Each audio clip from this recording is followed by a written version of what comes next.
Hello, friends. There was an interesting article today in the Bloomberg about women being burned out at work. The article says women are burned out and want to quit their jobs, according to the survey provided by Deloitte Global. For female employees, the Great Resignation may only be getting started, it says. More than half of the 5,000 women surveyed by the consulting firm Deloitte Global says they intend to quit their jobs within the next year or two.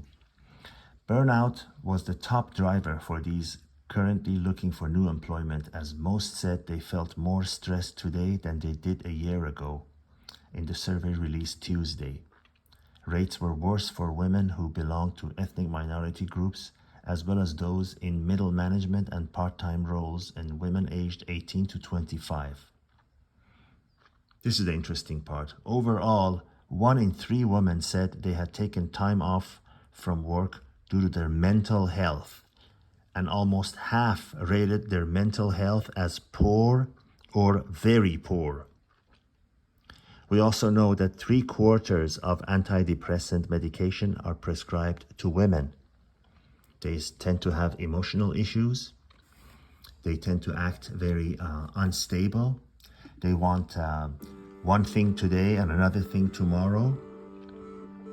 I've had a friend who was dating a woman who would have such wild swings in her mood that sometimes he says, I would not even recognize her by the way she behaved. And then the next morning or a day later, she would say, I'm really sorry for what I did, and I don't know why I behaved that way. And then only to repeat it again and again and again. I have covered this in other videos before, and I have mother and sister and female friends that I really care for, but I honestly think they were gonna hate me for saying this, but they were not cut out for the stresses of office work and the outside work.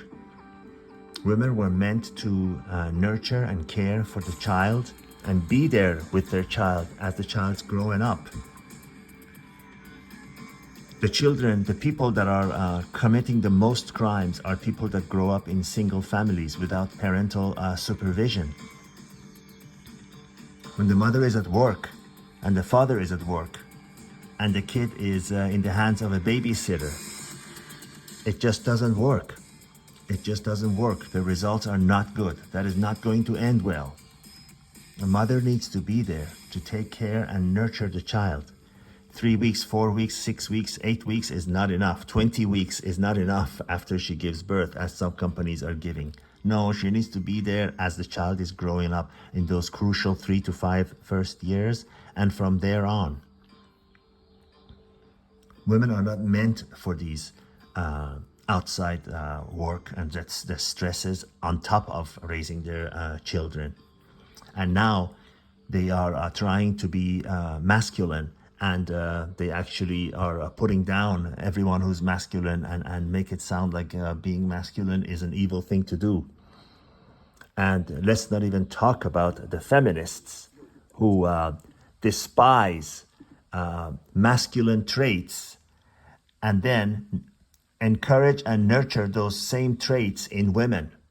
Go explain that. That is basically what feminists are doing.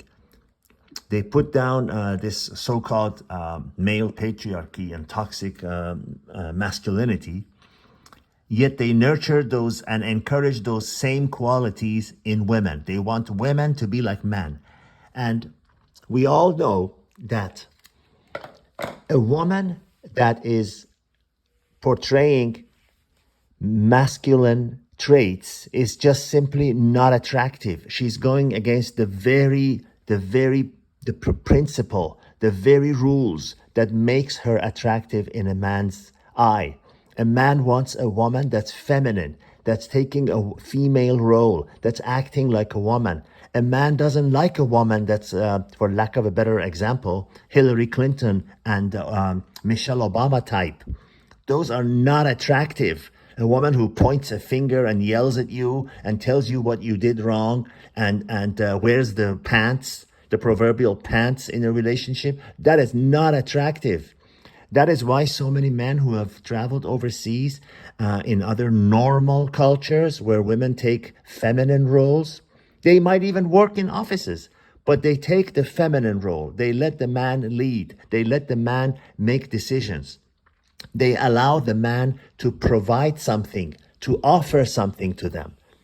They're not this strong woman that lists out her accomplishments and her degrees and the number of employees and the businesses that she has, and then expects some man to be even topping that. No, we don't want to be in that kind of a competition. This is not what it's all about. This is most certainly not about misogyny. I love women. I respect them. I want them in my life and around my life. But the way they're going at it, they're shooting themselves in the foot. Ask any man who dares to say whatever he really truly feels without being punished for it in the Western world and being politically correct, and he would say he wants his woman to be feminine, to be allowing him to lead, allowing him to offer her something, allowing him to be the leader. And the ones who don't, the men who genuinely don't, well, they're the kind of men who deserve to be in a relationship where they're being ordered around like a mouse and being told what to do. But that's less than probably 0.5% of men around the world that truly desire to be a pushover. All the best till the next video.